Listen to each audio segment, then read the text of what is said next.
우리에게 주시는 하나님의 말씀은 민수기 2장 1절로 4절, 25절, 26절 말씀입니다. 구약 195페이지 민수기 2장 1절로 5절 말씀입니다. 여호와께서 모세와 아론에게 말씀하여 이르시되 이스라엘 자손은 각각 자기의 진영의 군기와 자기의 조상의 가문의 기호 곁에 진을 치되 회막을 향하여 사방으로 치라. 동방 해 돋는 쪽에 진칠 자는 그 진영별로 유다의 진영의 군기에 속한 자라. 유다 자손의 지휘관은 암미나답의 아들 나손이요 그의 군대로 계수된 자가 74,600명이며 25절입니다. 북쪽에는 단 군대 진영의 군기가 있을 것이라. 단 자손의 지휘관은 암미사대의 아들 아이에셀이요 그의 군대로 계수된 자가 62,700명이며 아멘. 지난 시간 민수기 2장은 이스라엘 백성들이 싸움에 나갈 수 있는 사람들의 인구 조사를 마친 후에 성막을 중심으로 동서남북을 둘러싸서 그들의 야영할 곳 진을 치는 내용을 말씀드렸죠. 그런데 그냥 아무렇게나 치는 게 아니라 그 진을 칠 때도 반드시 순서가 있고 지파의 그 순서대로 한다라고 말씀을 드렸어요. 또 행군할 때도 어느 지파가 먼저 가야 되는지, 그리고 6지파가 간 그 중간에 성막이 위치하고 또 6지파가 뒤따라 간다라고 말씀을 드렸습니다. 자, 이렇게 하는 이유가 뭐라고 했죠? 첫 번째, 그들이 진을 칠 때 성막을 한가운데 두라는 것은 우리의 삶이 항상 하나님 중심으로 살아가야 된다는 것을 보여주는 것이다라고 말씀을 드렸습니다. 두 번째는 성막을 보호해야 된다는 것이에요. 오늘날 교회를 성도들이 보호해야 되는 것과 마찬가지입니다. 이단들은 어떻게든지 교회를 깨트리려고 하죠. 우리는 그 교회를 보호해야 돼. 왜? 교회는 그리스도의 몸이기 때문에 그렇습니다. 자, 그런데 백성들이 천막을 치는데 그냥 치는 것이 아니라 자기 진영의 군기와 조상의 가문의 기호, 깃발 곁에 진을 치라라고 했어요. 자기 진영의 군기가 뭡니까? 각 교회는 교회만의 깃발이 있어야 된다는 것이에요. 교회의 비전이 있어야 된다는 것이죠. 또 하나, 조상의 가문의 기호 곁에 진을 치라라고 말씀을 드렸습니다. 조상의 가문의 기호가 뭐예요?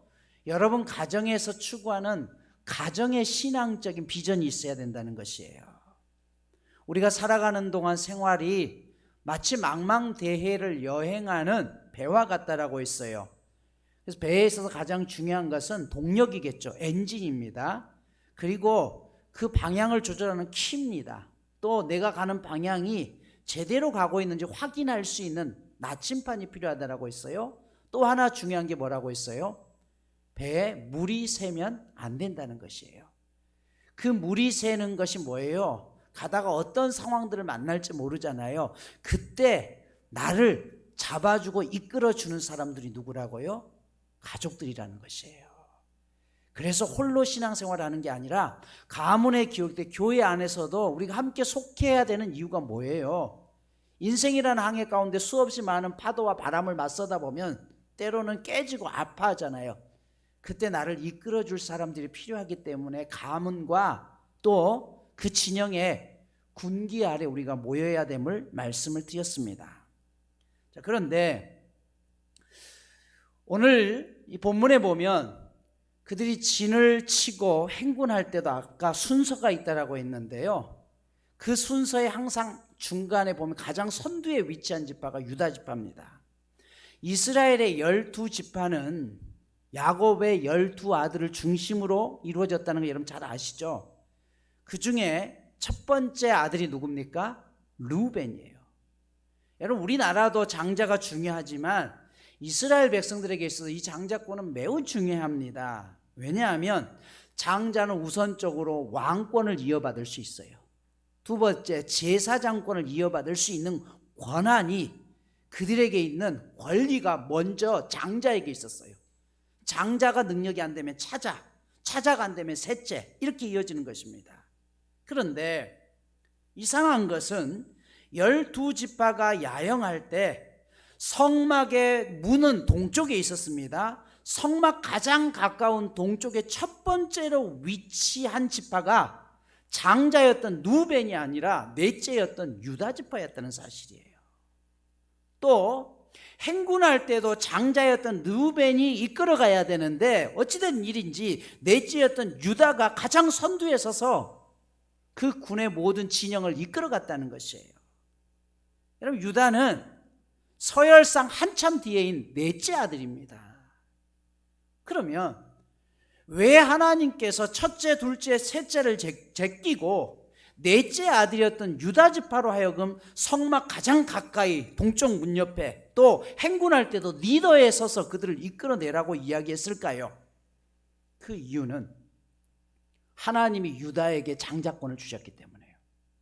그러면 왜 어떤 연유로 셋을 제끼고 넷째 유다에게 장자권을 줬냐는 것이에요.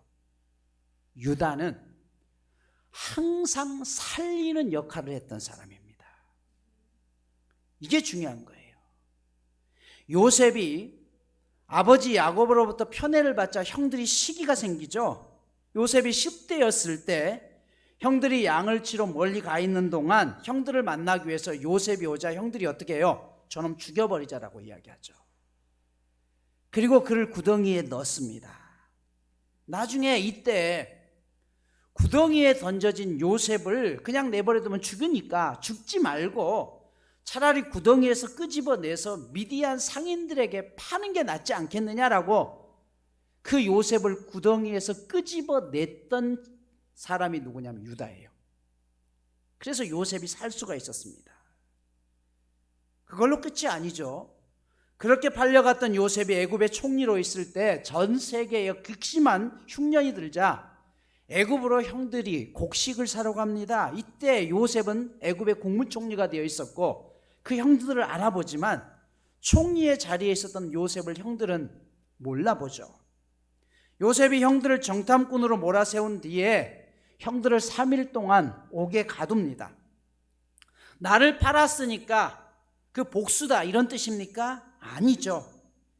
이 3일 동안 형들이 무엇을 잘못했는지 한번 생각해 보라는 것이, 왜?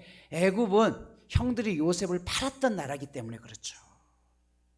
여러분, 믿음은 무조건 앞으로만 나가는 것이 아니라 우리가 가는 삶의 방향 속에서 내 위치가 어딘지를 다시 한번 살펴보는 것이 반드시 필요합니다. 믿음은 가다가 잘못된 길이라고 생각하면 멈추고 다시 내 방향을 나침반을 놓고 하나님의 말씀 앞에 다시 세워내는 게 믿음이에요. 형들에게 그 기회를 준 거예요. 형들이 지난 세월 동안 무엇을 잘못했는지 지금 감옥에 갇혀있는 그 고난의 순간에 한번 떠올려 보라는 것이에요. 그리고 사흘 후 형들에게 나타난 요셉이 형들에게 너희가 곡식을 사가려고 하거든 지금 형제 중 한 사람은 인질로 남겨두고 다음번에 다시 곡식을 사러 올 때는 막내 베냐민을 데려와야지만 곡식을 팔겠다라고 이야기하죠. 그러자 이 형들이 창세기 42장 21절에 이렇게 말해요.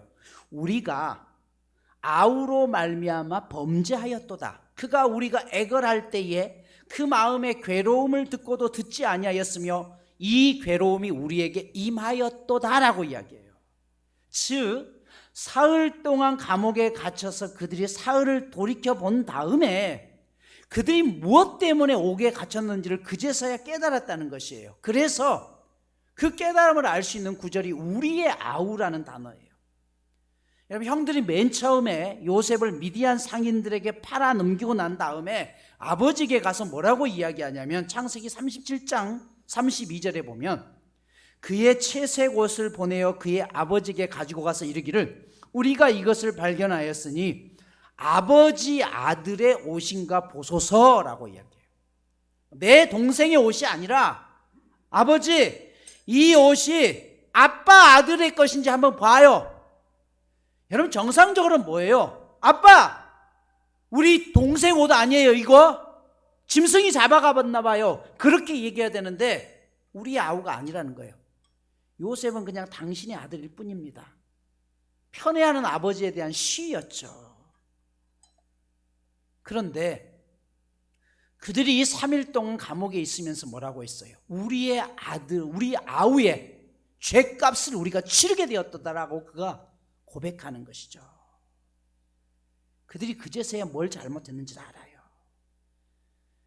요셉은 형들이 곡식을 가지고 가는 동안 곡식값은 물론 헤브론까지 가는 여정에 경비까지 넣어줍니다. 그렇지만 시므온을 감금합니다. 그 이유는 무엇일까요? 다음에 양식을 사러 올 때까지 이 시므온의 생명은 누구에게 달려있다는 것이에요. 너희들에게 달려있지 않다는 것이에요. 이 시므온이 여기 인질로 잡혀있다는 걸 생각하고 너희가 돌아가고 오는 동안 다시 한번 깨닫기를 원한다는 것이에요. 여러분, 이들이 아무리 열심히 살아도 지금 시므온의 생명은 요셉에게 달려 있습니다. 우리도 마찬가지입니다. 우리가 인생을 열심히 살아가도 결국 우리의 생명은 우리에게 달려 있는 게 아니에요. 하나님의 손에 달려 있다는 사실이에요. 집에 돌아왔던 요셉의 형들이 아버지에게 애굽에서 있었던 일들을 이야기하죠. 그들은 아직 애굽의 총독이 요셉인지 모릅니다. 그러면서 지금 인질로 잡혀있는 이 시므온을 데려오기 위해서는 막내 베냐민을 다시 데려가야 됩니다. 그것이 애굽의 총리의 조건이었습니다. 그러자 아버지가 어떻게 해요? 안 된다고 하죠. 왜냐하면 요셉의 동생이 베냐민이었잖아요. 같은 동생, 같은 핏줄. 엄마가 같대요. 하지만 시간이 흐르면서 곡식이 다 떨어지자 어쩔 수 없이 다시 보냅니다. 그때 아버지를 설득하기 위해서 어떻게 해요? 아버지, 우리가 가야 됩니다. 막내 베냐민 데려가야 됩니다. 아버지가 안 된다고 하자 형이었던 누벤이 뭐라고 이야기해요? 형이었던 누벤이 이렇게 얘기하죠. 아버지, 우리 내 아들들의 목숨을 내가 걸고 얘기할게요. 만약 가서 베냐민 안 데려오면, 시몬도 안 데려오면 이 아들들의 목숨을 가지소서라고 이야기해요. 굉장히 사실은 누벤이 장남으로서 역할을 한 것 같습니다. 그러나 여러분, 그때 이야기를 듣고 야곱이 마음이 움직였나요? 안 움직이죠. 유다가 나섭니다. 내 목숨을 걸겠습니다. 여러분, 이 말하고 이게 자신의 아버지에게 있어서는 손자와 아들과의 이 차이가 뭘까요? 여러분, 르우벤이 약속을 안 지킨다고 해서 할아버지가 손자들을 죽입니까? 아니에요. 명분이었어요. 유다는 어땠어요? 그때 내 목숨을 걸어요. 내가 차라리 거기서 죽겠습니다. 여러분, 왜 이게 설득력이 됩니까? 내가 베냐민과 시므온 대신에 그 자리에서 인질이 되면 풀려날 수도 있는 것이에요. 그건 뭐냐면 내 목숨을 거는 거예요. 손자들의 목숨을 거는 게 아니잖아요. 이때 야곱이 그 말을 믿고 보내죠. 그리고 그들이 다시 애굽에 와서 곡식을 사서 집으로 돌아가는 과정 속에 요셉이 시종들에게 명령하여 막내 베냐민의 짐 속에 요셉의 은잔을 몰래 넣게 한 후에 그들을 도둑으로 몰아갑니다. 그리고 그들을 다시 붙들죠. 이때 형제들을 다 인질로 잡으려고 할 때 다시 형들을 대신해서 내가 혼자 인질이 되겠다라고 주장했던 사람이 누구였어요? 유다였어요. 유다는 항상 자신의 목숨을 걸었어요. 총리에게 얘기하죠. 내 목숨을 담보로 형들은 다 풀어주십시오. 왜냐하면 이 형들이 잡혀서 돌아가지 않으면 우리 아버지 돌아가십니다. 차라리 내가 인질이 되겠습니다. 고향에 도착했던 형들이 아버지에게 그간의 모든 상황들을 얘기를 하죠. 그리고 그제서야 요셉과 형제들이 화해를 하고 난 다음에 요셉이 아버지를 모실 마차를 가져왔을 때 그 마차를 보면서 아버지에게 얘기하죠. 아버지, 죽은 줄 알았던 아들 요셉이 살아있습니다. 그리고 그 요셉이 국무총리가 되어서 아버지를 모셔오라고 이 마차를 보냈습니다라고 이야기해요. 그러자 창세기 45장 27절을 보면 아버지 야곱이 요셉이 자기를 태우려고 보낸 수레를 보고 기운을 냈다라고 했어요. 야곱이 요셉이 보낸 마차를 보고 기운이 났다는 말입니까? 아니죠. 마차 때문에 기운이 난 것이 아니라 아들이 살아있다는 소식을 듣고서 기운이 난 것이에요. 여기 기운이라는 말은 새로운 힘이 솟았다는 것이에요. 그럼 야곱의 영이 회복되었다는 것이 야곱의 영이. 여러분, 그동안 야곱의 영이 죽어 있었다는 것이에요. 왜요? 자신이 가장 사랑했던 아들이 죽었다고 생각했기에 그의 인생에 있어서 기쁨이 사라졌어요. 형들은 동생을 팔아넘김으로 아버지의 영을 죽였습니다. 반면 요셉은 죽어있던 아버지의 영을 다시 살려냈습니다. 영은 영으로 살려납니다. 그렇다면 나는 영을 살리는 사람입니까? 죽이는 사람입니까? 유다는 그의 전생애를 거쳐서 형제들과 있었지만 항상 자신의 목숨을 대신해서 살리는 사람이었어요. 그래서 하나님께서는 유다를 장자로 삼습니다. 그리고 유다의 후손 가운데 예수 그리스도를 탄생시키게 되죠. 교회는 살리는 사람들이 많아져야 된다는 것이에요. 하나님은 그런 유다를 장자로 삼습니다.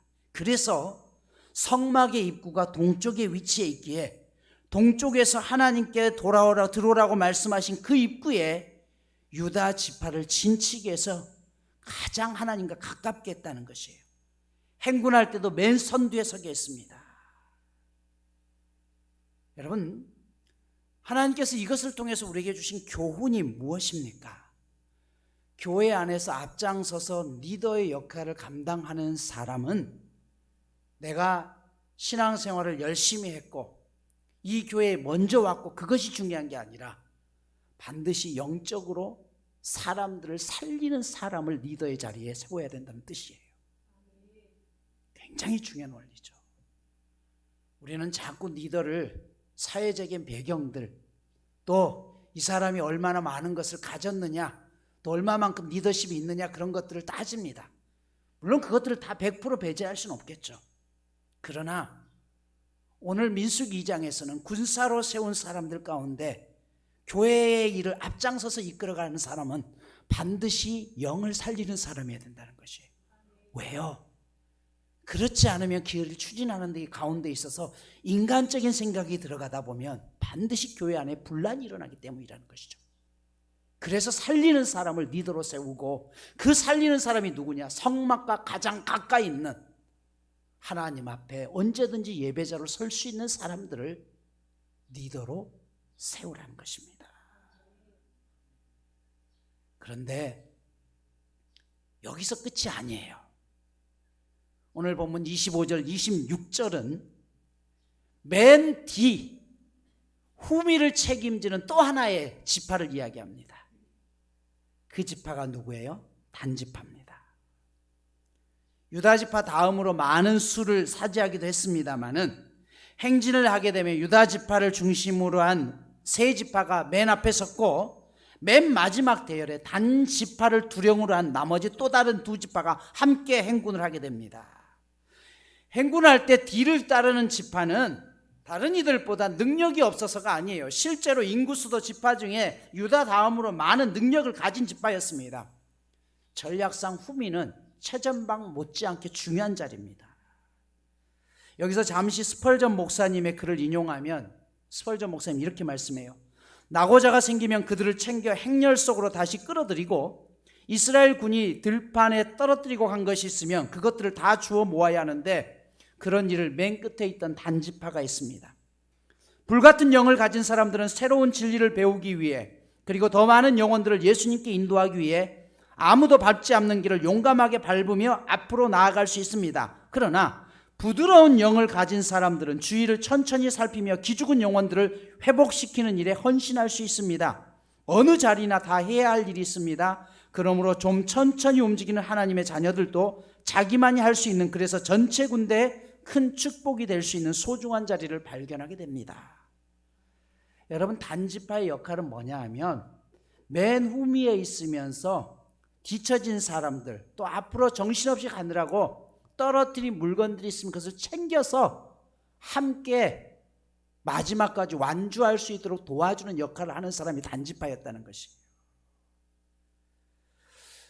교회에서도 마찬가지죠.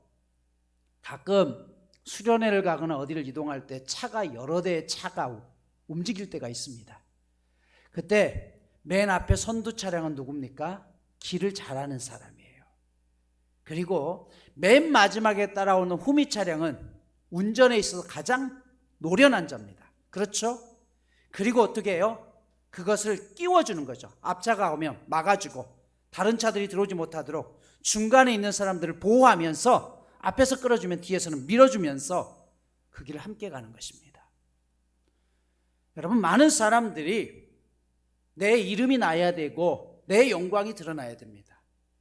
하지만 후미에 있는 사람은 자신의 이름이 다른 사람들보다 드러나지 않습니다. 그러나 이 후미에 있는 사람들이 정말 중요한 것은 뭐예요? 능력이 부족해서가 아니라는 것이에요. 더 다른 사람들이 보지 못했던 그것들을 보고 함께 그들이 뒤처지지 않도록 격려하는 사람들이 필요하다는 것이에요. 여러분, 이 역할을 누가 하는 것입니까? 신앙생활의 연배가 오래되신 분들, 그리고 내가 많은 것으로 뭘 할 수는 없지만 내 힘이 없다라고 하기보다는 조용하게 내게 맡겨진 위치에서 끝까지 최선을 다하면서 전체를 바라볼 수 있는 사람들이 이 후미의 역할을 감당해 줘야 된다는 것이에요. 그래서 여러분, 교회 일이라는 것은 앞에서 나서는 사람도 있지만 뒤에서 묵묵히 기도하면서 후원해 주며 격려해 주는 사람이 반드시 필요하다는 것이에요. 하나님은 그 역할을 할 수 있는 지파로 단지파로 세웠습니다. 이것이 바로 섬김의 리더십인 거죠. 민수기 26장에 가면 다시 말씀드리겠습니다마는 두 번째 인구조사를 하는 내용이 나와요. 민수기 26장 2절에 보면 하나님이 이렇게 말씀해요. 하나님이 모세와 제사장에게 명령하시기를 이스라엘 중에 20세 이상으로 능히 전쟁에 나갈 만한 모든 자를 계수하라 명령하셔요. 그런데 바로 뒤를 이어 나오는 4절에 보면 전쟁에 나갈 만한 자는 빼버리고 20세 이상으로 전쟁에 나갈 수 있는 사람들만 계수하라라고 했어요. 자, 즉 전쟁에 나갈 수 있는, 싸울 수 있는 사람은 빼버리고 그냥 20세 이상이면 된다는 것이에요. 여러분, 하나님은 뭐라고 했냐면 싸울 수 있는 사람 그리고 20세 이상으로 뽑아서 계수하라라고 했는데, 두 번째 인구조사에서 모세가 그냥 싸울 수 있는 사람은 빼버리고 20세 이상만 계수했다는 것이에요. 이 차이가 무슨 차이인지 아시죠? 그냥 20살 이상이면 다 넣었다는 것이에요. 마치 이 본문을 보면 모세가 하나님의 명령을 어기는 것처럼 보여집니다. 그런데 여기에 반전이 있어요. 민수기 26장 53절을 보면 하나님께서 모세에게 이렇게 말씀하셔요. 이 명수대로, 즉 네가 20세 이상으로 계수했던 이 명수대로 땅을 나눠주어 기업을 삼게 하라. 수가 많은 자에게는 기업을 많이 줄 것이요 수가 적은 자에게는 기업을 적게 줄 것이니 그들이 계수된 대로 기업을 주되라고 이야기해요. 그럼 이 본문이 우리에게 주는 교훈은 무엇입니까? 하나님께서는 뭐라고 했냐면 싸움에 나갈 수 있는 사람이라는 건 뭐예요? 내가 힘이 있고 능력이 있는 사람이에요. 그런데 모세는 그것이 아니라 조건만 되면 20살 이상만 되면 내가 능력이 부족해도 그들을 다 계수의 자리에 넣었다는 것이에요. 그런데 하나님은 그것을 책망하시는 것이 아니라 나중에 땅 분배가 끝난 다음에 뭐라고 이야기했냐면 지금 20살 이상으로 온 누구든지 연약한 자나 싸움에 나가지 못할 사람도 상관없다. 그들의 숫자에 맞게끔 땅을 분배해서 기업을 주라라고 이야기했다는 것이에요. 마치 이런 거죠. 여러분, 이번 주 교회에서 우리가 뭘 좀 하려고 합니다. 우리 그냥 같이 함께 시간 되시는 분들 나와주세요. 앞에 얘기하면 여러분 이번 주에 우리가 예를 들어서 교회 공사를 하는데 힘 있는 사람들만 나오세요. 20살 이상 나오세요. 근데 모세는 뭐냐면 오늘 이렇게 이번 주에 우리가 교회 공사하니까 시간 되시는 분들 함께 나와주세요 라고 했을 때 우리 권사님들이 70 넘은 권사님이 아이고 내가 가도 뭐 이렇게 뭐가 되겠어? 그래도 가서 그냥 음료수라도 하나 챙겨줘야지 싸움에 나갈 사람이 아니라는 거예요. 그지만 그래도 내가 시간을 내서 그 자리에 나갔더니 하나님이 뭐라고 했냐면 너희가 나온 숫자대로 하나님께서 기업을 분배해 주시라고 명령했다는 것이에요. 여러분, 이 의미가 뭔지 아시겠습니까? 우리는 항상 이끄는 리더십만 중시해요. 그러나 여기 보면 뒤에서 묵묵히 내가 아무것도 할 수 없고 연약하지만 그럼에도 불구하고 그 자리를 사모하고 하나님의 성전에 함께 나와서 그저 기도만이라도 아니면 내가 그냥 거기 가서 앉아 있기만 해도 하나님은 그들에게 은혜를 베푸시고 복을 내리신다는 것이에요. 어쩌면 오늘 우리가 하나님을 믿는다고 하면서 하나님 앞에 받는 상급들이 이 땅을 살아가면서도 정말 힘겹게 살아가는 이유 중에 하나는 하나님 이것 때문에 내가 안 되고 저것 때문에 내가 안 되고 이래서 안 되고 하면서 그 자리를 내 스스로 빠져버린 것은 아닌지요. 성경은 분명히 이야기합니다. 하나님은 기본적으로 싸움에 나갈 수 있는 사람들을 찾으셨다고 하지만 그러나 리더였던 모세는 뭐냐 하면 싸움에 나가지 못해도 괜찮습니다. 여러분들이 와서 그 자리만 지켜주시고 거기에 함께 마음을 합해주시면 그것 자체로 하나님이 여러분에게 주실 기업을 분배해 주실 것입니다 라고 이야기하고 있는 것이죠. 오늘 말씀을 정리합니다. 민수기 2장에서 성막 가장 가까이 그리고 맨 선두에 나서게 했던 지파는 유다였습니다. 넷째였던 유다에게 하나님이 장자권을 주셨다고 했죠. 그 이유는 뭐라고요? 살리는 사람. 교회는 영적으로 살리는 사람들이 리더의 위치에 있어야 됩니다. 또한 그것으로 끝이 아니라 맨 후미에 있는 사람들은 뭐예요? 노련한 사람들이야. 경험이 많은 사람들이에요. 그래서 앞에서 추진해서 뭔가 흘리고 나갈 때 빠졌을 때 그것을 챙겨서 함께 끝까지 펑크가 나지 않도록 그 일을 조력해주는 사람이 필요하다는 것이에요. 그런데 그런 과정 속에서 아유 목사님 저는 힘도 없고요 물질도 안 되고요 능력도 안 돼요 라고 해서 아예 그 자리에서 나는 에이 거기 가봤자 그냥 집만 되지 안 오는 게 아니라 그럼에도 불구하고 그 자리에 나와서 격려해주고 기도해주는 그 사람들에게 하나님께서는 약속의 땅에 들어가기 전에 그들의 기업을 하나님은 명수대로 분배하라고 명령했다는 사실이에요. 여러분, 우리가 나이가 많아서 힘이 없어서 물질이 없어서 내가 하나님 앞에 할 수 없습니다. 핑계할 수 없다는 것이에요. 하나님은 여러분이 주어진 그 삶의 자리에서 우리가 함께 살리는 자가 되고 때로는 내 능력이 부족한 것 같지만 그래도 함께 마음을 모아주고 함께 그 길을 걸어가는 사람들에게 하늘의 큰 상급으로 우리를 채우신다는 사실입니다. 저와 여러분 모두에게 이 큰 은혜가 있기를 간절히 소망합니다.